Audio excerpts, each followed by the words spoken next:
alpha again. Now I'm going to get really, so we have 3 more classes, right? So the rest of these classes will be spent buying, using Seeking Alpha, and there's also, I'm going to teach you how to read all the information about companies.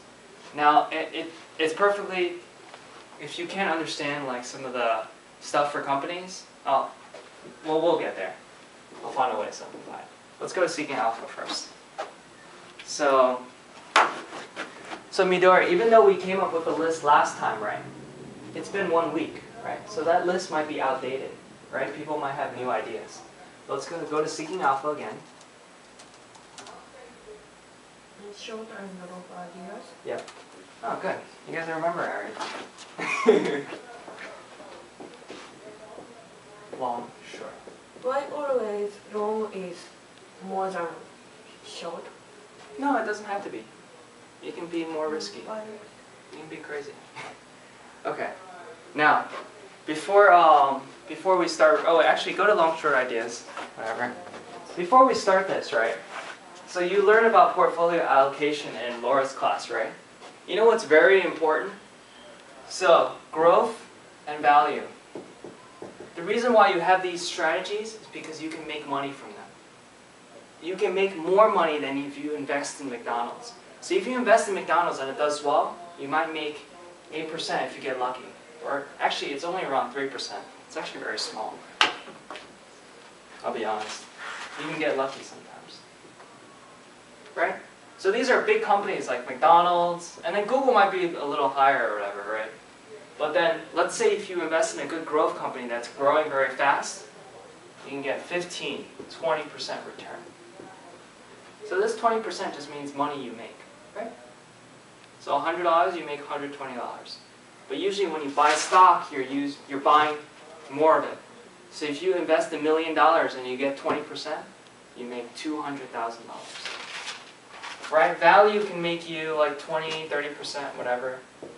So these are just estimates, but you guys get these numbers, right? They're bigger than this. Right? 15 and 20 and 30 is bigger than this. You can actually even go up to 50%. 80%. Good evening to all tenants. May I have your attention, please? May I have your attention? You can make a lot of money. This can actually go endlessly into the future. So this is the reason why you want to have growth and value. Right? Now everybody has different philosophies, but I've found that a lot of people, you know, they might have different opinions than me, but these are the 2 principles. Right?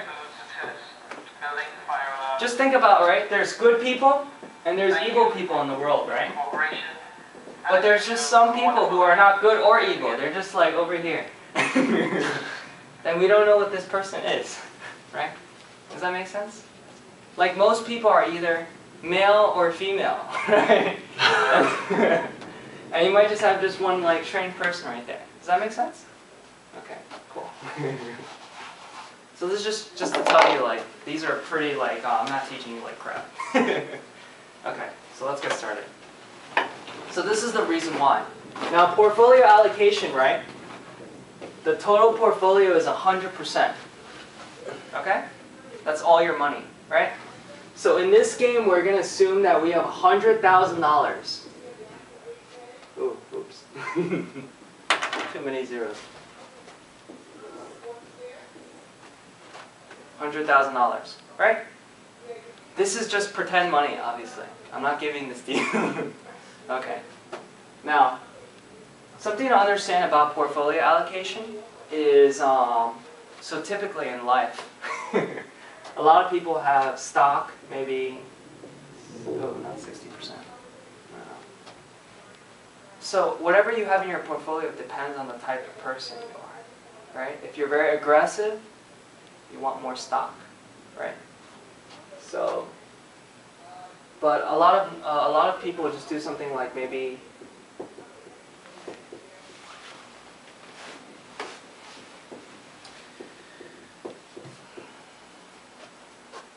these people are called conservative. All they want to do is just make a little bit of money, right? Most people are like this. Not a lot of people are super aggressive and then want to lose their house, right? It's like, oh, I'll sell my kid, right? You're not going to do that. Does that make sense? So this is how a lot of people have their portfolios sometimes. So 30% stock just to make money, and 70% bond to be safe.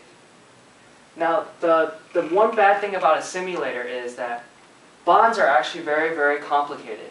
Do you remember you learned in Laura's class? Bond is a loan, right? And there's like many degrees, right? You can have a 1-year loan, 5-year loan, 10-year loan, 30-year loan, right? And they have different names. We'll cover bonds in another class.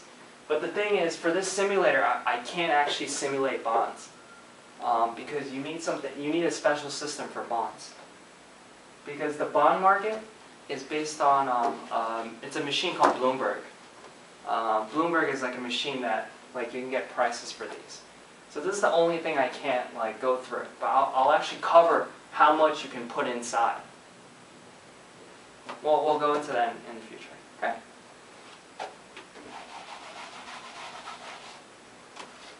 Now, so anyway, so we'll take a break in 5 minutes, but so I want to understand one thing about portfolio allocation. So a lot of people have this, 60-30, more aggressive, whatever, right? There's something you guys are missing, cash. You know what cash is? Cash is the $100,000 that you do not invest, right? For example, right, if you want to buy growth or value stocks, right? You can't be like, so Saturday night, right? All these stocks are going to be growth, right? Sometimes it takes time, right? So if you see an opportunity, you have to be able to buy something, right? Let's say Google loses a lot of value and they become very cheap. You want to buy it, but guess what? You can't buy it because you spent all your money. Does that make sense? So it's very important to have cash, and just like you have cash in your wallet, right? Okay, a lot of people carry credit cards these days, right? They carry credit cards because they think they can buy everything with it, right? But let's say some of those street vendors, it's like, hot dog, $1? Oh, okay. They're not going to accept your credit card, right? So it's very important to have cash because you need to survive. Does that make sense? So cash, opportunities. So the reason you have cash is because you want opportunities. Now I'm going to actually give you a percentage. You might want to write this down. So you can keep as much cash as you want. Right? You can keep 80% cash, but you don't make a lot of money when you keep 80% cash. So what I like to do is, let's say you have $100,000, right?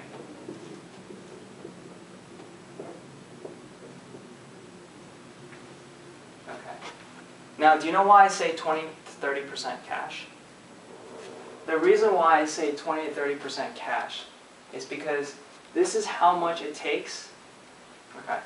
So let's say if I wanted to invest in a value stock, right? And I think that value stock is going to gain a lot of money. I'm saying that in this portfolio, I have McDonald's, Pepsi, and everything. But I have one value stock that I want to make my money from. McDonald's and all that is just like to be safe and stuff, right? I want to make money somehow, right? So when I have these growth or value opportunities, what I'm going to do is you can usually, when you want to make money, you need to try to put like at least 20%, right?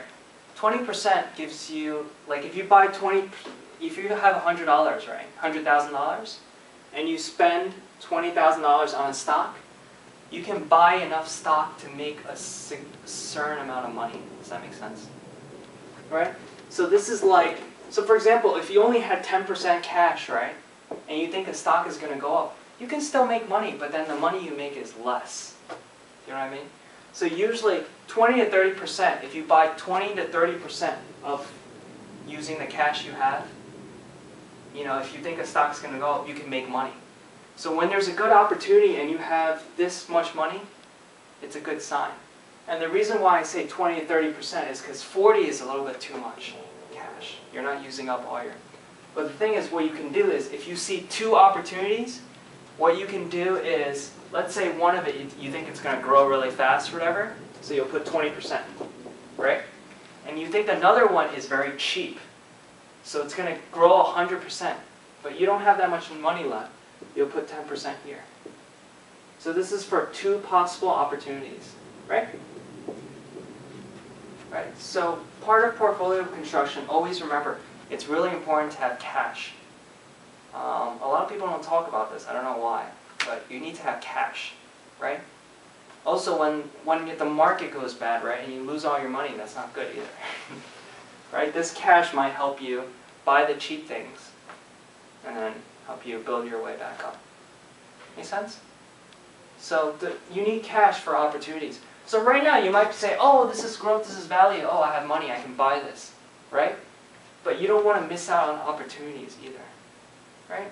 Just like what we looked up last week might not be true for this week. Right? Everything changes. Any questions? No, right? So this is important. Make sure you write that down. I'll review that. This is my personal preference. You can put 40%. You can do whatever you want, but there's a reason why I had that preference, and I'll explain that. Then the rest of it, right, is just you have stock, bonds, maybe some commodities, real estate. Okay. Now, before we go through this whole list, let me tell you something. So real estate is like buying a house, right? Okay, you guys don't have enough money. You could actually buy real estate. You can buy a stock that represents real estate. You know what I mean? So let's say Midori has a house, right? And she decides to put her house or somewhere or whatever. That means I could buy a small portion of her house, and it'll be stock. Does that make sense? Because remember, stock is ownership, owning something. So if you allow me to buy a piece of your house, that means that I have a real estate investment, right? But I actually want to keep this very traditional because it's important that you do. Commodities are actually, so I would actually just stick to these three, right? But even commodities are a little risky. So a lot of people, all they have is stock and bonds. That's it. End of story. Bonds are safer, stock are riskier, but it makes you money. You guys know this, right? Very simple. And the reason why I like to add commodities in here is because, so commodities could be, so the commodities that, we can cover a lot of commodities. There's many commodities in the world, right? Let's say you have a pig and you cut off his leg. That can be a commodity, right? You think of commodity is similar to, it's kind of like money in the old time. In the old times. Just think of it that way, because that means that, you remember, so back in the old days, right? A farmer can say, okay, I give you my corn, and you give me a piece of, you give me clothes, right? Back then we didn't have these fancy clothes, they just traded that. Or then let's say this guy was a hunter, right? So he kills an animal, and he says, okay, I'll give you this animal, you can eat tonight. And he's like, oh, and I'll give you some fish. You know what I mean? So these are different types of commodities. But the most popular ones that people will invest in is gold, silver. And the next one is actually agricultural. We can put oil there too. What else is there? Oil. Well, these are the main ones, actually. Oil. You guys know what I mean when I say agricultural? Yeah, right? So it's like corn, wheat, soybeans. There's tons of different plants out there. I think peas are also whatever. Just all these plants. There's 9,000 of them. Whatever you can eat.